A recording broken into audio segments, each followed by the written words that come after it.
ছাত্রদলের টাকার উৎস জানতে চেয়েছেন জগন্নাথ বিশ্ববিদ্যালয় শাখা ছাত্র শিবিরের সেক্রেটারি রিয়াজুল ইসলাম।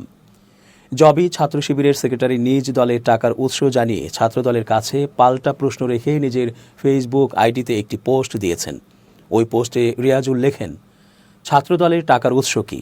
অনেকের ধারণা ছাত্রদল সাধারণ সম্পাদকের একটি প্রশ্নকে কেন্দ্র করে পাল্টা এ প্রশ্ন রেখেছেন জবি শিবিরের এ নেতা।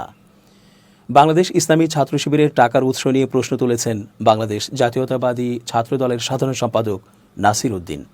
নয়াপল্টনস্থ বিএনপির কেন্দ্রীয় কার্যালয়ের ৩য় তলার কনফারেন্স কক্ষে সংবাদ সম্মেলনে এ প্রশ্ন তোলেন তিনি।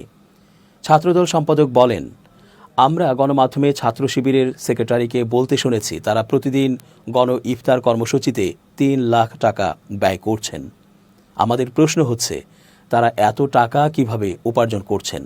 তাদের আয়ের উৎস কি? একটি সাধারণ ছাত্র সংগঠন মাসে ৯০ লাখ টাকা কোথায় পাচ্ছে? এই আমরা গণমাধ্যমের মাধ্যমে শিবিরের কাছে জানতে চাই।